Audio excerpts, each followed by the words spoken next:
नमस्कार, मैं हूं ईशा और आप देख रहे हैं उत्थान न्यूज। आज हम बात करेंगे सेल्फ डिफेंस की, उन लोगों की जो बेघर हो रहे हैं। संभल, नागपुर, बंगाल जैसी जगहों की जहां से लोग माइग्रेट कर रहे हैं। बात करते हैं आत्मरक्षा की। क्या कानून हमें इजाजत देता है कि हम अपनी आत्मरक्षा कर सकें? और इस विषय पे आज हमारे साथ डिस्कशन करने के लिए हैं क्राइम साइट के लीडिंग लॉयर एडवोकेट संदीप राय सक्सेना जी। सर, आपका बहुत बहुत स्वागत है उत्थान न्यूज में। वेलकम है आपका। सर, जैसे कि पहला सवाल जो हम देख ही रहे हैं वेस्ट बंगाल की मुर्शिदाबाद में, जहां पर एक विशेष समुदाय मेजॉरिटी में है और दूसरा जो समुदाय है वो माइनॉरिटी में। ऐसी स्थिति में क्या माइनॉरिटी अपनी आत्मरक्षा कर सकती है? क्या कानून में उसको इजाजत है आत्मरक्षा की? देखिए, हमारे यहाँ जो कानून अभी नया बनाया है BNS 2023, उसके धारा 34 से लेकर धारा 44 तक आत्मरक्षा का अधिकार के संबंध में प्रावधान रखे गए हैं कि किसी भी व्यक्ति को किन परिस्थितियों में अपनी आत्मरक्षा का अधिकार प्राप्त है। 44 में एक्सटेंड करते हुए यहाँ तक बताया गया है कि आत्मरक्षा, संपत्ति रक्षा, अपनों की रक्षा में हम किसी भी सामने की व्यक्ति की जान भी ले सकते हैं। उसमें कुछ रिस्ट्रिक्शन लगाए गए हैं, जैसे कोई गवर्नमेंट एम्प्लॉई है या सरकारी अधिकारी है और वो अपने ड्यूटीज़ को निभाता है और हमें लगता है कि हमें आत्मरक्षा का अधिकार में उसे हमला करने का हमें अधिकार नहीं है। अगर वो सद्भावना से हमारे खिलाफ कार्रवाई कर रहा है तो वहाँ पर हमारा सेल्फ डिफेंस जो है ख़त्म हो जाता है, मगर उसको राइट प्राप्त है कि वो कार्रवाई कर सकता है। मगर आम पब्लिक, भीड़ है, जैसे भीड़ ने आपको घेर लिया, अब आपको भीड़ घेरी हुई है, अब भीड़ में आप अकेले फंस गए, आपके पास पिस्टल है, आप भीड़ से बचने के लिए पिस्टल चलाते हैं। तो पिस्टल में क्या होता है कि आपने चलाया किसी पे, लग किसी पे गई, वहां भी आपको सेल्फ डिफेंस का राइट जो है कवर देता है कि वो भी आपको ये बताएगा कि अपराध नहीं हुआ, क्योंकि आपको भीड़ ने गिरा था, चाहे उसमें एक निर्दोषी क्यों ना मरा हो, मगर आपने जो एक्ट किया वो आत्मरक्षा में किया।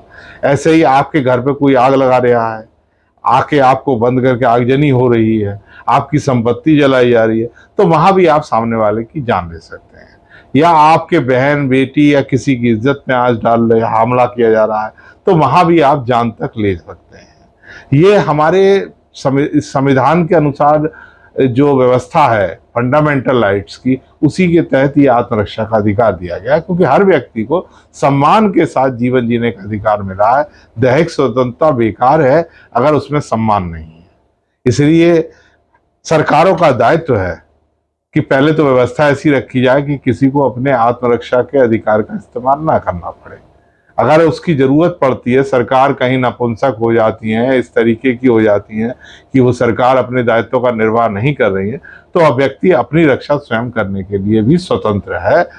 कानून में, उसे प्रावधान में व्यवस्था दी गई है कि अगर उसकी जान लेने की लोग आतुर हैं तो वो उन लोगों की भी जान ले सकता है। जी बिल्कुल। अब अगर हम बात करें कि हथियार की, जो आपने बात करी, अगर हथियार पर आते हैं तो किस तरह के हथियार जो है इस्तेमाल कर सकते हैं? क्योंकि उस वक्त तो ना सोचने समझने का कोई वक्त ही नहीं होता, लेकिन फिर भी क्या लाइसेंस हथियार हो, या उसके अलावा अगर किसी के पास लाइसेंस हथियार ना हो तो कौन से हथियार है जिनके थ्रू वो लोग अपनी आत्मरक्षा कर सकते हैं? देखिए, जहां तक सरकार, लाइसेंस तो सरकार देती है जी। तो सरकार के दो कैटेगरी क्षेत्र बनाए जाते हैं कि किन लोगों को हथियार की आवश्यकता है। जहां पर खतरा ज्यादा होता है लोगों को और जहां पर लोगों की संपत्ति को खतरा ज्यादा होता है, वहां सरकार को लाइसेंस देना चाहिए।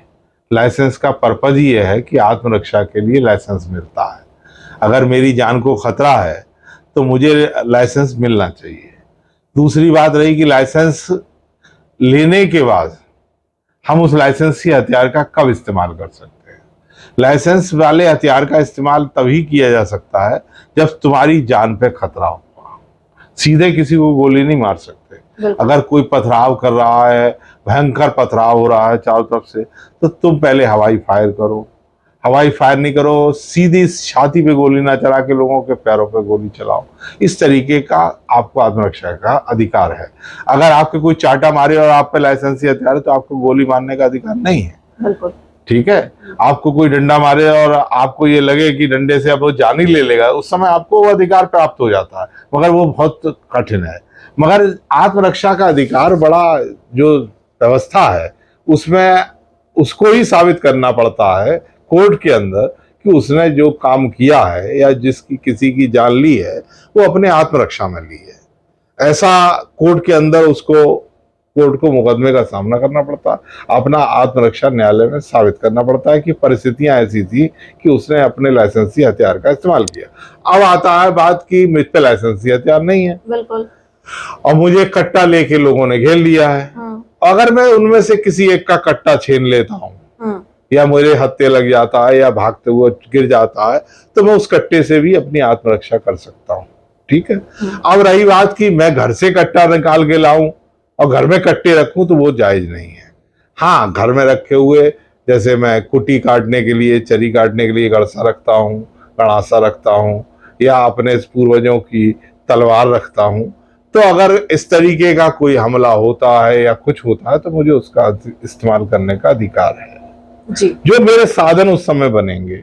मेरे घर में जैसे मिर्ची है उसको मैं फेंक सकता हूँ, मिर्ची गर्म पानी डाल सकता हूँ, भीड़ को तितर बितर करने के लिए घर में गर्म पानी भर के फेंक सकता हूँ, ये मेरे आत्मरक्षा में इस्तेमाल कर सकते हैं। उस समय जो साधन उपलब्ध होगा उसे मुझे इस्तेमाल करने का पूरा कानूनन अधिकार है। रैंडमली जो समझ में आया आप उसको इस्तेमाल करें आप वहां पर, क्योंकि उस वक्त तो समय तो बिल्कुल होता ही नहीं है। जी बिल्कुल। अब हमारा अगला सवाल है कि सेंसिटिव इलाकों में रहने वाले किस तरह सरकार पर दबाव बनाकर अपनी परमानेंट सुरक्षा सुनिश्चित करें, कैसे लाइसेंस हासिल करने के लिए सरकार से प्रार्थना करें और लाइसेंस के लिए दबाव बनाएं। देखिए, जहां तक सरकार का प्रश्न है, सरकार हमारे यहाँ सरकार है कल्याणकारी सरकार की अवधारणा है। तो अगर हमारे यहाँ पहली बात तो अगर कोई संवेदनशील क्षेत्र है तो वहाँ सरकार की प्राथमिक ड्यूटी है कि वहाँ अराजक तत्वों को आइडेंटिफाई करे, जो लोग इस तरीके की घटना कर सकते हैं, और उनको उनके खिलाफ प्रिवेंटिव एक्शन किया जाए। उन्हें समय से पहले उनके घरों की तलाशी हो, लोगों के घरों की तलाशी हो, लोग इस तरीके की ईंट पत्थर या बंदूक के कट्टे घर में इकट्ठे तो नहीं कर रहे हैं, इस तरीके की जांच करें। ये चीज सरकार की ड्यूटी है। अब मैं तो अपने घर में ईंट पत्थर इकट्ठे नहीं कर सकता, बिल्कुल। तो जहां संवेदनशील में कोई एक पक्ष मेजॉरिटी में है वहां सरकार की प्राथमिक ड्यूटी बनती है कि जो लोग माइनॉरिटी में हैं उनको रक्षा, आत्मरक्षा या उनको रक्षा प्रदान करे। सरकार संग के संग उन लोगों को भी सशक्त कर सकती है जो माइनॉरिटी में है। उन्हें लाइसेंसी हथियार देगी, उन्हें ट्रेनिंग दे कि अगर ऐसी परिस्थितियां पैदा होती हैं तो वो अपनी रक्षा स्वयं कर सकते हो, सरकार के अलावा भी। ठीक है, तो ये सरकार की ड्यूटीज है। मगर सरकार हमारे यहाँ सरकार अपनी ड्यूटी सही परफॉर्म नहीं करती है तो फिर नागरिक को हाई कोर्ट और सुप्रीम कोर्ट में रिट का जुरिडिक्शन दिया गया है कि सरकार मूलभूत अधिकारों की रक्षा नहीं कर पा रही है, इसलिए उसे प्रोटेक्शन संविधान में हाई कोर्ट और सुप्रीम कोर्ट से मिलेगा, इसलिए उसे रिट करनी चाहिए, अपने क्षेत्र की रक्षा के लिए रिट करनी चाहिए। दूसरी सबसे बड़ी व्यवस्था क्या है कि हमारे यहाँ जो सुरक्षा या लॉ एंड ऑर्डर की जो बात है वो स्टेट का विषय है। स्टेट की ड्यूटी बनती है कि वो अपने क्षेत्र में सुरक्षा कायम रखे, चाहे एक ही व्यक्ति को ना हो उसको भी सुरक्षा प्रदान की जाए। ऐसा नहीं है कि कहीं कोई लोग ज्यादा हैं तो एक व्यक्ति को वहां नहीं रहने देंगे। ऐसा अगर है तो वो सरकार फेल है, नाकाम है, और वो संविधान की भावना के अनुसार कार्य नहीं कर रही है। और मतलब कहने को ये भी कह सकते हैं कि वो बायस भी है। हाँ, बायस भी हो सकते हैं, वो अपनी ड्यूटी सही परफॉर्म नहीं कर रही है। ऐसी सरकार के लिए भी व्यवस्था है। जो सरकार संविधान के अनुसार ना चले, जो सरकार जन कल्याण के लिए ना चले, जो सरकार अराजक तत्वों के आगे सरेंडर कर दे। आर्टिकल 356 में केंद्र सरकार को पावर है कि संविधान का उल्लंघन होने पर राज्य सरकार को बर्खास्त कर दे। राज्यपाल रिपोर्ट तैयार करके केंद्र सरकार को भेजे और राष्ट्रपति वहां पर उस सरकार को या तो तत्काल प्रभाव से सस्पेंड कर दे या उसको बर्खास्त कर दे। जी बिल्कुल।